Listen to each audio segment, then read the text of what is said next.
Chapter 11, Time for Completion.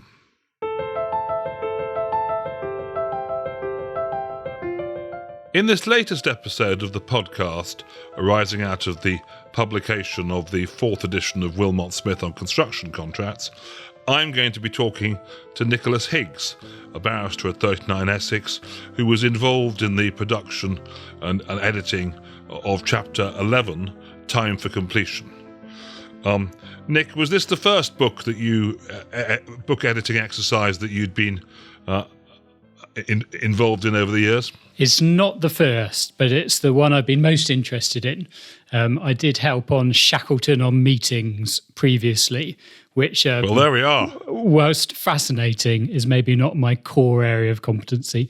No, but you rolled your sleeves up and got involved in the 4th edition of Wilmot-Smith, and I think you put a lot of time into the various chapters that you were involved in. Yes, it's definitely an undertaking to be involved in a book like this. It's fascinating and it's great because it gets you back to the case law, which is what being at the bar is all about, which is very enjoyable. But yes, it was quite an effort. Lord Justice Coulson's been heard to say that when you're editing a book for a new edition, you often think it'd be simpler just to start at the beginning again. And I think those of us who've done it know exactly what he means. Exactly. Yes, I can certainly get on board with that comment. I think the three areas I think that arise in Time for Completion are obviously the penalty doctrine and the effect of the Cavendish case on the law of penalties. Secondly, liquidated damages after the decision in Triple Point, which we'll deal with separately. And thirdly, what practical completion is after Mears. Shall we take the third of those first? Those are the three, aren't they, principal areas of development during the life of the 3rd edition going up to the 4th? Yes, I think that's right. There are some other new cases, partly around the contra preferentum rule. Or the rule that used to be contra preferentum, which when you try now to find, you see judge after judge saying it's either abolished or of no practical effect. Exactly. I'm rather sad about that. I used to find the contra preferentum rule really quite useful in a tight spot, but yes. Every time I refer to it now, people look at you as if, don't you realise that's been got rid of? And you say, but look at this authority. Whoa. Anyway, it's all that sort of I'm about to say nonsense, or that would be unfair. All of that reliance on simple, plain language rather than abstruse principles. Mears and Cost Plan is the case that Lord Justice Coulson heard in 2019 in the Court of Appeal. And this was a slightly interesting one because rather than a contractor desperately trying to get practical completion certified, as is so often the case, this was a leaseholder trying to prevent it being certified because it meant they could get out of a lease for some student accommodation down in Plymouth. And the basis of their reasoning was that all the rooms were 3% smaller than they're meant to be, or at least a significant proportion of them. Just doing the maths, I was working out, well, what does that actually mean? That's basically losing the floor area to the skirting around your student accommodation. So it's a very small amount.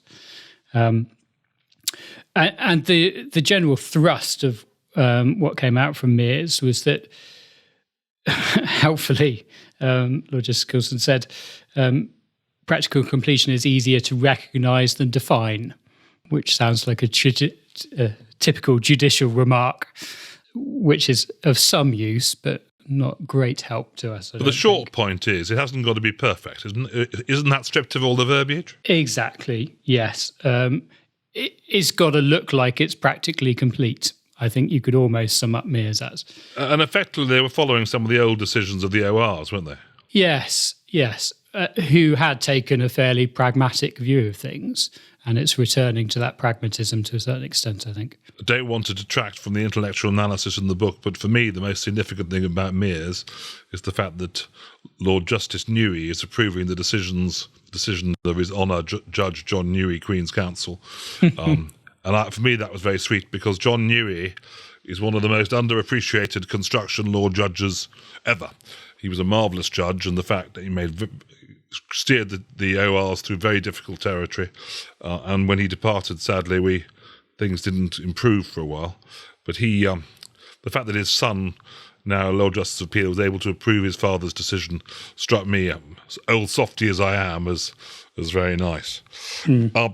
Cavendish, of course, modifying, would you say, or softening the law on penalties, whatever the words of their lordships in the Supreme Court? Yes, I think they'd say clarifying. And they would say that, wouldn't they? They would, of course. It is an important point. I mean, it was a case that came out only shortly after the previous edition, so it's been in play for some time. But the previous law obviously was Dunlop, and are your damages a genuine pre-estimate of loss, which sounds fairly straightforward. And I think it is. If you're a commercial client who's got a building to let, you know exactly how much you're going to lose if this is going to be late. Or if you've got a toll road, you know how much toll revenue you're not going to recover. If you're a public sector client, and having worked for a number of them in a previous life, it can be quite difficult to provide a genuine estimate of what is your loss for not having this asset that you've paid for. You might have some additional supervision that you're going to have to pay for while the contractor's carrying on, but measuring the loss to the public at large for not having this road or bridge finished can be a bit of a conundrum sometimes. And there are many spreadsheets generated to try and work out what is a genuine pre-estimate of loss. So I think we've moved away from that, which I think is sensible. And again, it's a slightly more pragmatic and commercial view of what to liquidated damages do and when are they a penalty. Which Not I had think universal support across the world, has it? No. And I think, it's been the language of construction lawyers for some time. Is it a genuine pre-estimate of loss or not? And we become somewhat wedded to those phrases that we remember well. But I think it reflects, as you were saying earlier, a slight change in emphasis from the senior courts in returning to, well, what did the parties agree in their written contract? And we're going to give that commercial effect. And we're not going to use other doctrines to change what the parties have agreed, where they've clearly agreed something. Well, when there's so much more statutory intervention nowadays, that's not that surprising, is it? Because the courts can say freedom of bargaining, parties of equal bargaining power, let them get on with it and decide it. Now, we all know that's a great oversimplification, and when you open Pandora's box, there's all sorts of other things in there. But I think, for me, the test may be different, but I suspect that practitioners would struggle to find cases in the past where they had, in fact, managed to get something held to be a penalty that wouldn't now be. But say the practical effect may be much less. And then we come on to the third case, which is Triple Point, which is an odd case, isn't it? Yes, it is an odd case. I mean, I think the case that went before it was the slightly odder one, which was Hall, Shivers and Van der Heyden, in which Mr. Joseph Coulson, as he then was, found that the liquidated damages provision survived termination, and therefore the contractor who'd been terminated was still liable up to practical completion.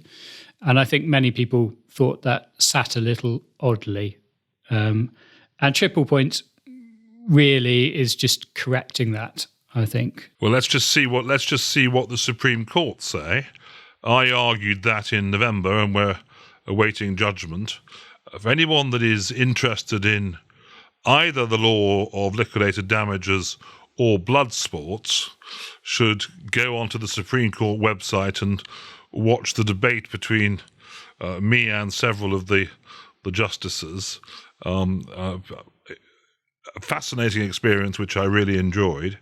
And we are going to await the outcome.